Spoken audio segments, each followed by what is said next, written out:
talk to you more freely. Otherwise, I'm afraid. As soon as I ask you some question, you say, what are you from the inspectorate, receiver of revenue?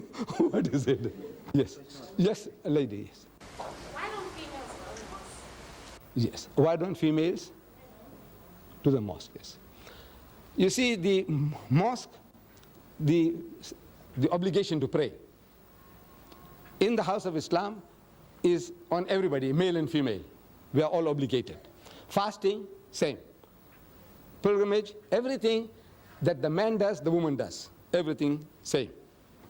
But there is what is called a segregation of the sexes in the house of Islam. Like among the Africans, you say shonipa, respect for womanhood. Say the man comes along into the kraal, the men go with the men, and the women go with the women. Now in our culture, it's the same. There is what is called a segregation of the sexes. Men and women are not allowed to freely intermingle.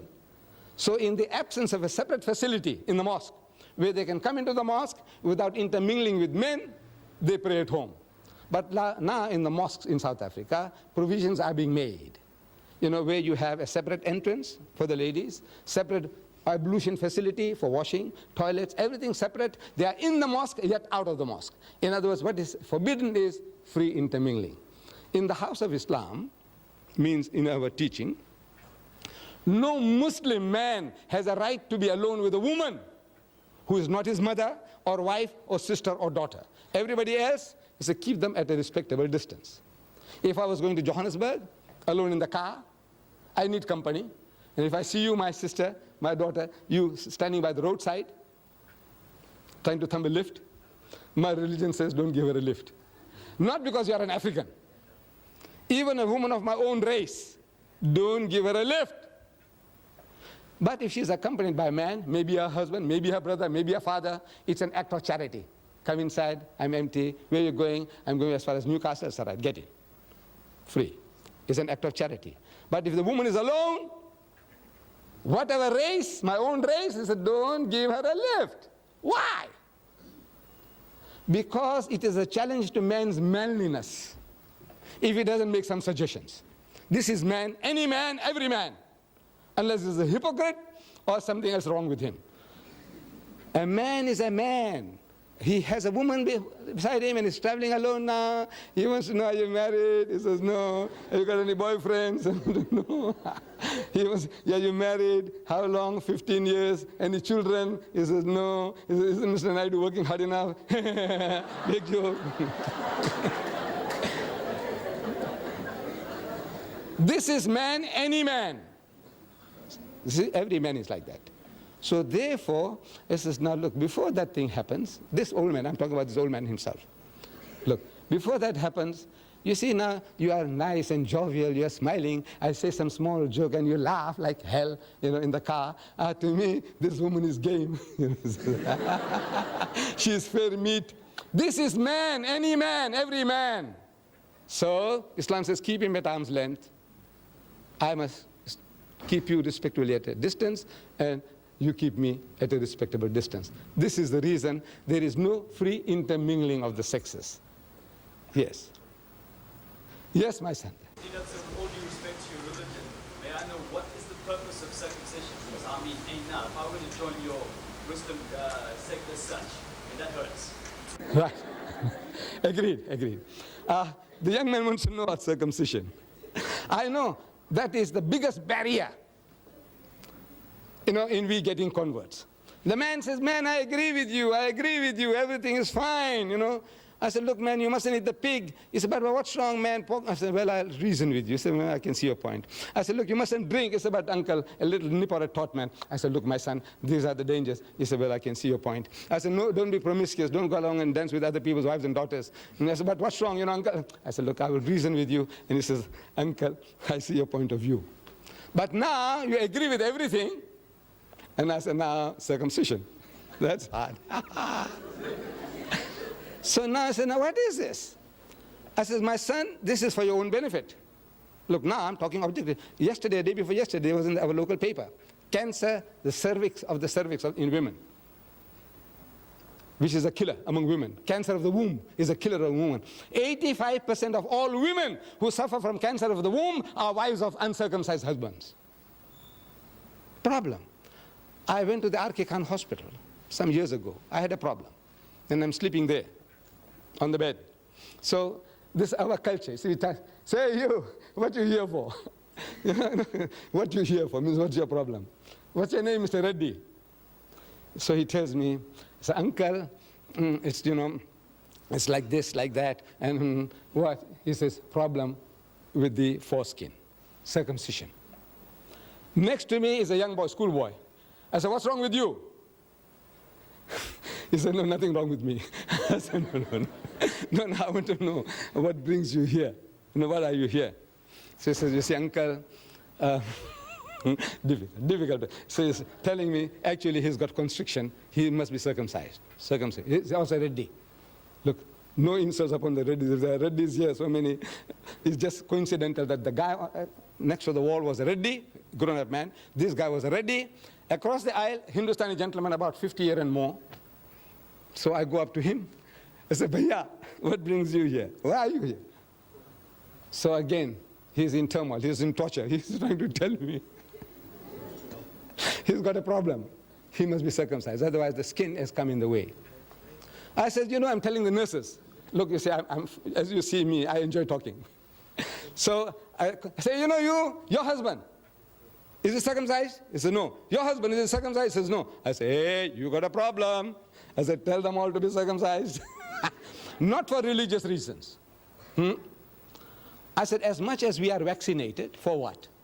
Our government tells us, according to the health regulations, that if you're vaccinated, there's less likelihood of you getting smallpox and this and that. Diphtheria, anti-diphtheria, this thing, and all that, they're doing it to you for what? To save you. They give us vaccination, inoculation against smallpox, typhoid, and all that before you go overseas. What for?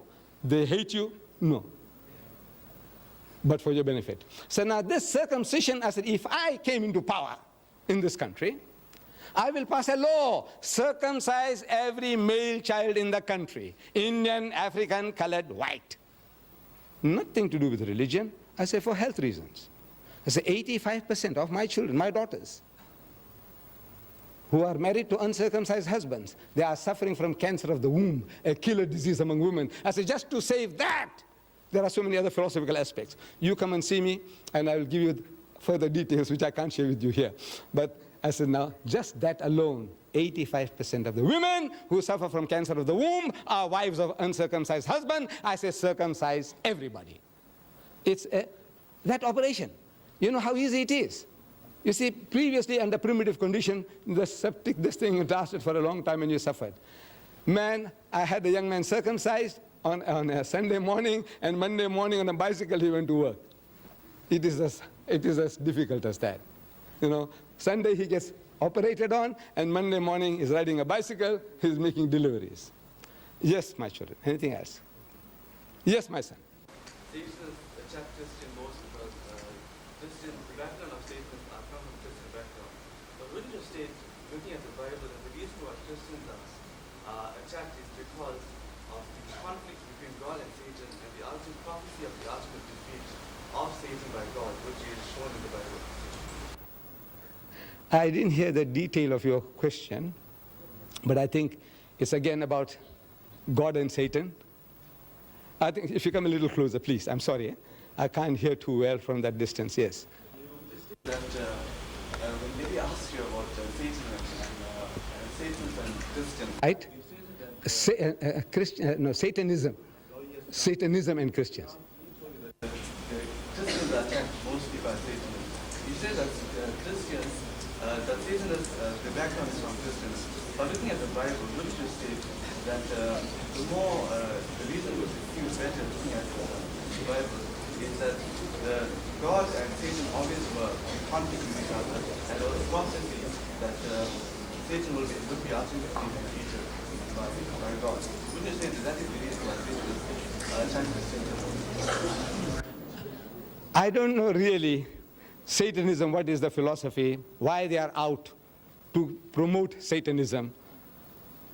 Maybe Satanism gives them that freedom to do anything and everything which religion doesn't allow you. Hinduism won't allow you this thing, that thing, that thing, you won't allow you. Tells you, no, thou shalt not commit adultery. Hinduism says that, Islam says that, Judaism says that, thou shalt not kill. We have certain common denominators. But now, as soon as the person starts straight-jacketing you, as a Hindu, as a Muslim, you want to be free to do what you like. You want to behave like an animal. You want to behave like a pig. People want to behave like pigs. So now the best thing is to disown. Is to disown religion altogether. And they said, now this is a new cult. They call it Satanism. But now the battle is with us.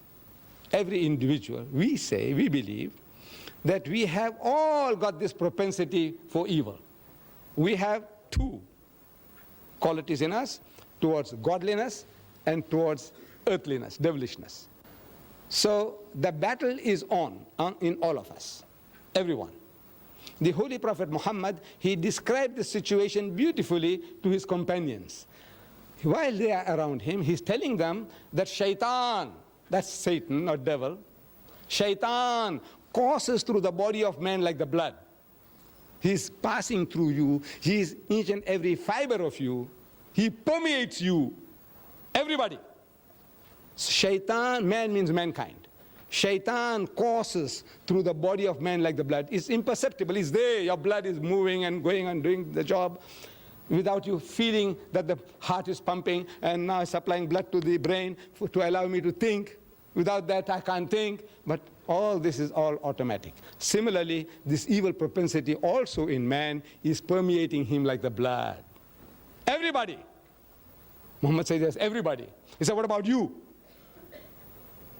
See, they had the right to ask questions. You too. He says, me too. But mine is under control. The only difference is that the temptations are there, everybody, unless there's something wrong with you. You remember I described before? Something wrong with you. You are impotent or you are a lunatic. There's a different matters. But otherwise, everyone, we have these propensities and the battle is on. And we are to overcome those evil propensities. You say, the devil, the devil. You go and steal and you blame the devil. You go and rape and murder and you blame the devil. I want to know whether the devil came to you with horns, with a tail, with a barbed